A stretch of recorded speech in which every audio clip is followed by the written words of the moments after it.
Journey of love. രചന നിലാവിൻ്റെ കൂട്ടുകാരി. അവതരണം സാലിം കരുളായി.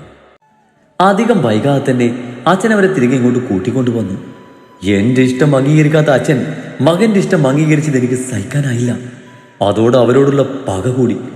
അവരുടെയൊക്കെ സന്തോഷത്തിന് ഇരട്ടി മധുരം പോലെ യാമിനി ഗർഭിണി കൂടി ആയതും എൻ്റെ സമനില ശരിക്കും തെറ്റുന്നത് പോലെ തോന്നി. ഒരവസരത്തിനായി ഞങ്ങൾ കാത്തിരുന്നു. എല്ലാത്തിൻ്റെയും ആദ്യം എൻ്റെ അച്ഛനെ തളർത്തിക്കിടത്തി അച്ഛൻ്റെ മരണശേഷം സൂര്യയെ തകർക്കുക എന്ന ലക്ഷ്യമായിരുന്നു. പക്ഷേ അതിൻ്റെ ഇടയിൽ യാമിനി വീട്ടിൽ ആരുമില്ലാത്ത ദിവസം ഞങ്ങളെ കാണാൻ പാടില്ലാത്ത സാഹചര്യത്തിൽ കണ്ടു. ഞാനും ഷെരീഫുമായിട്ടുള്ള ബന്ധം അവൾ എല്ലാവർക്കും മുമ്പിലും വിളിച്ചു പറയുമെന്ന് പറഞ്ഞപ്പോൾ അവളെയും കൊല്ലുകയല്ലാതെ വേറെ വഴിയില്ലായിരുന്നു. അവളുടെ വയറ്റിലുള്ള കുഞ്ഞിനെ ഓർത്തെങ്കിലും വെറുതെ വിടണമെന്ന് പറഞ്ഞ് അവൾ കുറെ അപേക്ഷിച്ചു. അവളുടെ ജീവൻ പിഴഞ്ഞില്ലാതെയാകുന്നതും വേദന കൊണ്ട് അലറി കരയുന്നതുമൊക്കെ വല്ലാത്തൊരു ആഹാരമായിരുന്നു കേൾക്കാനും കാണാനും. ഉന്മാദിയെ പോലെ സീത പറയുന്നത് കേട്ട് തൻ്റെ അമ്മയോർത്ത് മഹിയുടെ കണ്ണുകൾ നിറഞ്ഞു. ഒപ്പം സീതയോടുള്ള ദേഷ്യം കാരണം അവൻ്റെ മുഖം കൂടുതൽ ഭംഗ്യമായി. ശരിക്കും ഒരു ചെകുത്താൻ്റെ രൂപം. ആരുവിൻ്റെ അവസ്ഥയും മറച്ചായിരുന്നില്ല. അവർക്ക് സീതയോട് വല്ലാത്ത വെറുപ്പ് തോന്നി. മഹി സീതയുടെ അടുത്തേക്ക് കുതിക്കാൻ നിന്നതും ആരവനെ തടഞ്ഞു വെച്ചു. ഇപ്പൊ ഒന്നും വേണ്ടെന്ന രീതിയിൽ മഹിയെ നോക്കി കണ്ണ് കാണിച്ച് ആരും മഹിയുടെ കയ്യിൽ പിടിപിടാതെ നിന്നു. പ്രാണനായവൾ പോയതും സൂര്യ തകർന്നു. അവനെ നന്നായി തളർത്താൻ തന്നെയാ. സഹോദരിയെ പോലെ കാണുന്ന എന്തിവരെ തന്നെ അമ്മയെ മുൻനിർത്തി യാമിനിയുടെ സ്ഥാനത്തേക്ക് കൊണ്ടുവന്നതും എല്ലാ കഥകൾ പറഞ്ഞ് നിന്നിൽ അവരിലുള്ള ദേഷ്യം കുത്തി നിറച്ചതും അവരിൽ നിന്ന് നിന്നെ അടർത്തി മാറ്റിയതും സ്വന്തം മകൻ തനിയെ അകന്നു പോകുന്നത് നോക്കി വേദനിക്കുന്ന സൂര്യ ആ കാഴ്ച എന്നെ വല്ലാതെ ത്രസിപ്പിച്ചു. എല്ലാം ഞങ്ങൾ വിചാരിച്ചതുപോലെ മുന്നോട്ട് പോകുമ്പോഴാ ഇവൾ ഇവിടേക്ക് വരുന്നത്. അതിനുശേഷം സർവ്വതും തകർന്നത്. എല്ലാത്തിനും കാരണം ഈ നാശിച്ചവളാ.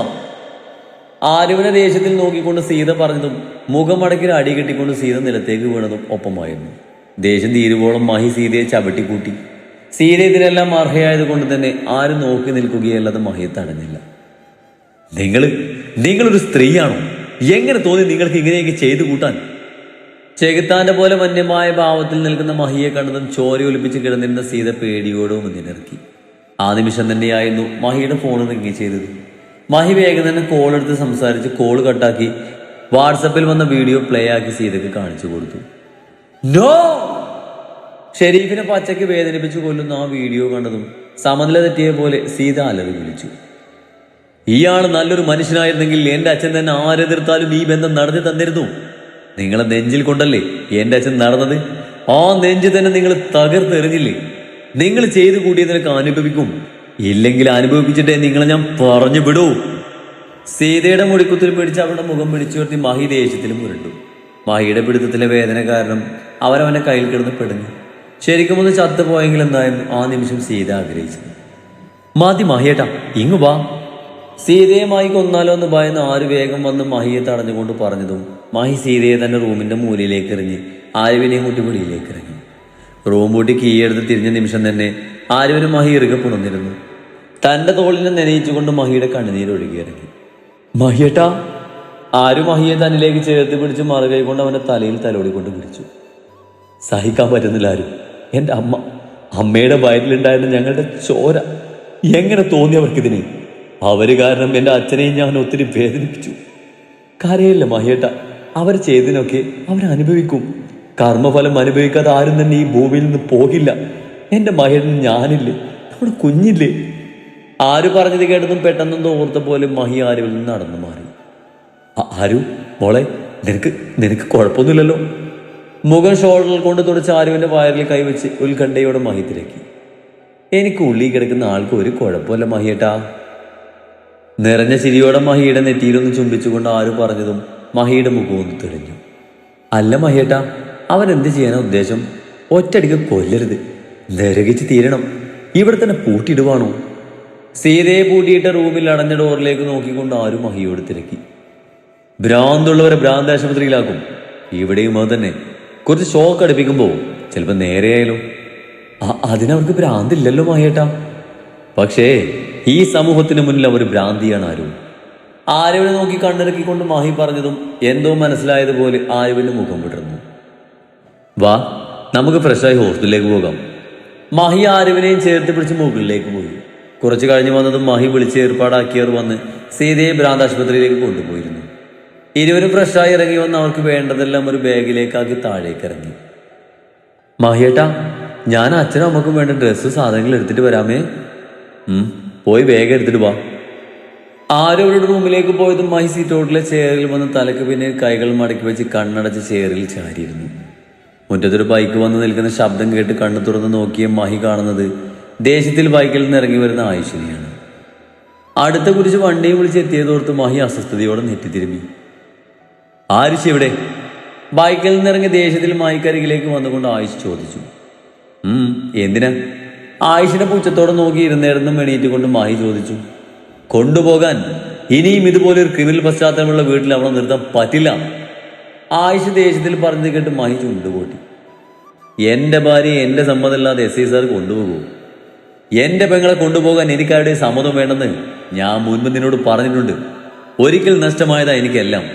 ഇപ്പൊ എന്റെ ചോര എന്ന് പറയാൻ അവള് മാത്രമേ ഉള്ളൂ. അവളെ കൂടെ വിട്ടുകളയാൻ ഞാൻ ഒരുക്കമല്ല. ആയിഷും വിട്ടുകൊടുക്കാൻ ഒരുക്കമല്ലായിരുന്നു. അതിനാര് നിന്നെ സ്വീകരിച്ചാലല്ലേ? അവളുടെ ഓർമ്മയിൽ പോലും നീ എന്ന് എണ്ണില്ല. പിന്നെ എന്തിന്റെ അടിസ്ഥാനത്തിലാ നീ ബന്ധം പറഞ്ഞ് അവർക്ക് അരികിലേക്ക് ചെല്ലുന്നത്?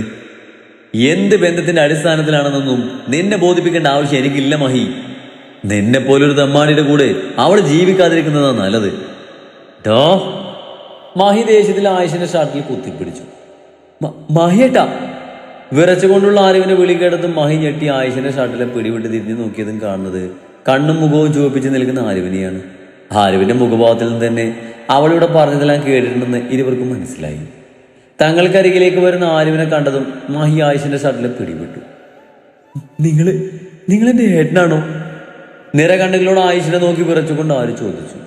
അമ്മ പറഞ്ഞറിയാം തനിക്കൊരു ഏട്ടനുണ്ടെന്നും കുഞ്ഞായപ്പോൾ കാണാതെ പോയതാണെന്നും.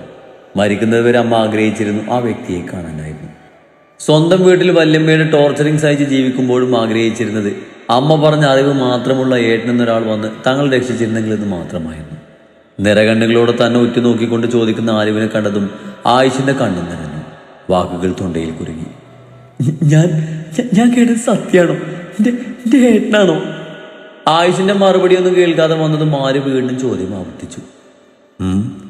വാക്കുകൾ കിട്ടാത്തത് കൊണ്ട് തന്നെ ആയിഷ അവളെ നോക്കി നിറകണ്ണുകളോടെ അതേന്ന് തലയാട്ടി. ആയിഷിന്റെ മറുപടി കിട്ടിയതും ആരുവിനെ മിഴികൾ നിറഞ്ഞൊഴുകി.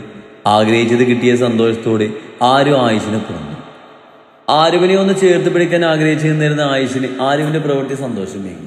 തിരിച്ച് ആരുവിനെ ചേർത്ത് പിടിക്കുമ്പോൾ രണ്ടുപേരുടെയും കണ്ണുകൾ നിറഞ്ഞൊഴുകുന്നുണ്ടായിരുന്നു. ഇത് കണ്ട് മഹിയുടെ മുഖം കുശുമുകൊണ്ട് കുത്തി വീർത്തു. ചെക്കന ആയിഷിനെ കണ്ണിൽ പിടിക്കില്ല. അത് തന്നെ കാരണം.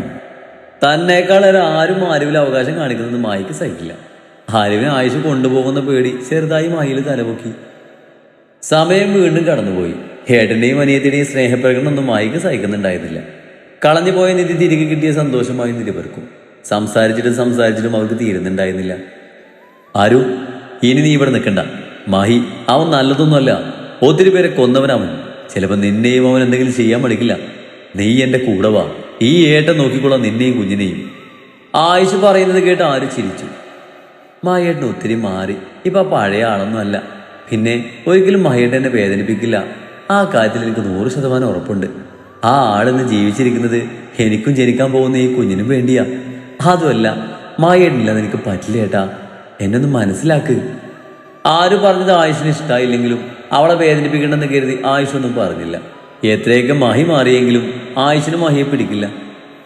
ഏട്ടാ, ഒരു ദിവസം ഏട്ടൻ്റെ അമ്മയും അനിയത്തിയും കാത്തൂനെയും കൂട്ടിക്കൊണ്ട് വരണേ ഇങ്ങോട്ട്. ഇവിടുത്തെ അച്ഛൻ വരട്ടെ, എന്നിട്ട് ഒരു ദിവസം ഉറപ്പായിട്ടും വരാം. ആയിഷ ആരുവിനോട് പറഞ്ഞു. ഏട്ടാ, കാർത്തു പാവല്ലേ, അവളെ സ്നേഹിച്ചൂടെ ഏട്ടന്? ആര് പറഞ്ഞത് കേട്ട് ആയിഷ ഒന്നും പറഞ്ഞില്ല. കാർത്തുവിനോടൊരു കുഞ്ഞിഷ്ടമൊക്കെ ഉണ്ടെങ്കിലും അവളെ ഭാര്യയായി അംഗീകരിക്കാനൊന്നും ആയിഷിന് ഇതുവരെ പറ്റിയിട്ടില്ല. പെട്ടെന്ന് സ്നേഹം കൊണ്ട് മൂടിയില്ലെങ്കിലും വേണ്ട, വേദനിപ്പിക്കരുത്. ജീവിതത്തിൽ സന്തോഷം എന്താണെന്ന് അധികം അറിയാത്തവളാ അവള്. കൈവിട്ട് കളയാതെ ചേർത്ത് പിടിക്കണേ അവളെ. ആര് പറയുന്നതിനൊക്കെ ആയിഷ സമ്മതത്തോട് തലകുലുക്കി. കുറച്ചു നേരം കൂടെ ആരുവിനൊപ്പം ഇരുന്നിട്ട് ആയിഷ പോകാൻ ഇറങ്ങി. മോളെ, ഞാൻ പോവാം. എന്താവശ്യമുണ്ടെങ്കിലും ഏട്ടൻ മടിക്കാതെ വിളിക്കണേ. ഇറങ്ങാൻ നേരം ആയിഷ ആരുവിനെ ഓർമ്മപ്പെടുത്തിയതും ആര് നിറഞ്ഞ ചിരിയോടെ തലകുലുക്കി. പോവാ. ആരുവിനെ നെറ്റിയിലൊന്ന് ചുംബിച്ച് ആയിഷ അവിടുന്ന് യാത്ര പറഞ്ഞു. ആയിഷ പോകുന്നത് നോക്കി നിന്നപ്പോഴാണ് ആരുവിന് മഹിയെ ഓർമ്മ വന്നത്. അവനെ മറന്നുപോയ നിമിഷത്തെ പഴിച്ച് നാവ് കടിച്ച് നെറ്റിയിലൊന്ന് തട്ടി ആരുള്ളിലേക്ക് നടന്നു. മഹി എവിടെയും കാണാതെ വന്നതും ആര് നേരെ പോയത് അവളുടെ റൂമിലേക്കായിരുന്നു. പ്രതീക്ഷിച്ചതുപോലെ തന്നെ മഹി റൂമിലുണ്ടായിരുന്നു. മഹിയേട്ടാ. ബെഡിന്റെ ഹെഡ് ബോർഡിൽ ചാരിയിരുന്ന് സിഗരറ്റ് വലിക്കുന്ന മഹിക്കരികിൽ വന്ന് ആ സിഗരറ്റ് ബലമായി പിടിച്ചു വാങ്ങി ജനൽവാതിൽ വഴി പുറത്തേക്ക് എറിഞ്ഞുകൊണ്ട് ആര് വിളിച്ചു. പക്ഷേ മഹി കണ്ണടച്ച് കിടക്കുകയില്ലാതെ വിളി കേട്ടതായി ഭാവിച്ചില്ല. എന്റെ കുശുംബാ, സോറി. ആരും മഹിയെ ഇറങ്ങിപ്പോണെന്ന് അവന്റെ കവളിൽ അമർത്തി ചുംബിച്ചുകൊണ്ട് പറഞ്ഞു. ഓ, എന്നോട് മിണ്ടാൻ വരണ്ട. നിനക്ക് നിന്റെ ഏട്ടനെ കിട്ടിയപ്പോ എന്നെ വേണ്ടല്ലോ. അല്ലെങ്കിൽ ഞാൻ ആരാ? നിനക്ക് നിന്റെ ഏട്ടന്റെ കൂടെ പോകണമെങ്കിൽ പൊക്കോ. കുഞ്ഞിനെ പ്രസവിച്ച് തന്നാ മതി, പിന്നെ ഞാൻ നോക്കിക്കോളാം. നിന്റെ ജീവിതത്തിലൊരു ബുദ്ധിമുട്ടായിട്ട് ഞാനും എൻ്റെ കുഞ്ഞു വരില്ല. തന്നെ പുണർന്ന് ആരവിന്റെ കൈകളെടുത്ത് മാറ്റിക്കൊണ്ട് മഹി അവിടെ നോക്കാതെ പറഞ്ഞു. ദേ, വേണ്ടാത്ത പറഞ്ഞാലുണ്ടല്ലോ ഒറ്റ നമുക്ക് തരും. ഞാൻ പറഞ്ഞേക്കാം. ആവശ്യമില്ലാത്തൊക്കെ ചിന്തിച്ചു കൂടി ഉണ്ടാക്കിയെടുക്കുക. കള്ള ചെകുത്താൻ. നിങ്ങൾ ആരാണ് നിങ്ങളുടെ വിചാരം? എന്റെ വയറ്റിലുള്ളതേ നിങ്ങളുടെ മാത്രമല്ല, എന്റേത് കൂടിയാ. ആ ബോധം വേണം. ആരും മഹി പറഞ്ഞത് കേട്ട് വന്ന ദേഷ്യം സഹിക്കവയ്യാതെ മഹിക്ക് മുന്നിൽ ഉറഞ്ഞു തുള്ളിക്കൊണ്ട് പറഞ്ഞതും ആരുവിന്റെ ദേഷ്യത്തിന് മുന്നിൽ മഹി അടങ്ങി. ആരുവിന്റെ ദേഷ്യത്തിന് മുന്നിൽ മഹിയുടെ കുശുമ്പും വാശിയും പണ്ടേ ആവിയായി പോകുന്നത് സത്യമുള്ള കാര്യമാണ്. വീണ്ടും ആര് ദേഷ്യം അടക്കാതെ ഓരോന്ന് പറഞ്ഞുവെങ്കിലും മഹി മിണ്ടാതിരിക്കുന്നത് കാരണം ആര് പെട്ടെന്ന് തന്നെ അടങ്ങിയിരുന്നു. സോറി മഹിയേട്ടാ, ഏട്ടനെ കണ്ട സന്തോഷത്തിൽ ഏട്ടനൊപ്പം ഇരുന്ന് പോയതാ. അല്ലാതെ എൻ്റെ മഹിയേട്ടനെ ഞാൻ മറന്നിട്ടില്ല. അങ്ങനെ എൻ്റെ മഹിയേട്ടനെ മറക്കാൻ പറ്റും എനിക്ക്? മഹിയുടെ മുഖം കയ്യിൽ കോരിയെടുത്ത് ആര് പറഞ്ഞ് മഹിയുടെ മുഖത്തെല്ലാം ചുണ്ടുകൾ ചേർത്ത് മീശക്കടിയിൽ തെളിഞ്ഞു കാണുന്ന അവൻ്റെ അതിരത്തിൽ തൻ്റെ അതിരങ്ങൾ ചേർത്ത് കുറിച്ച് നിന്നു. നിമിഷങ്ങൾ ശേഷമുള്ള ചുംബനത്തിൽ നിന്നും പിൻവാങ്ങുമ്പോൾ ഇരുവരുടെയും മുഖത്ത് വിയർപ്പ് പൊടിഞ്ഞിരുന്നു. നീ എൻ്റേതാരും, ഞാൻ കഴിഞ്ഞിട്ടേ ഉള്ളൂ ആർക്കായാലും നിന്നിൽ അവകാശം. ആരുവിനോടായി പറഞ്ഞ് മഹി അവളുടെ നെറ്റിയിൽ അമർത്തി ചുംബിച്ചതും മഹി ഉദ്ദേശിച്ചതിൻ്റെ കാരണം മനസ്സിലായ ആര് പൊട്ടിച്ചിരിച്ചുകൊണ്ട് അവനെ നെഞ്ചിലേക്ക് ചേർന്നിരുന്നു.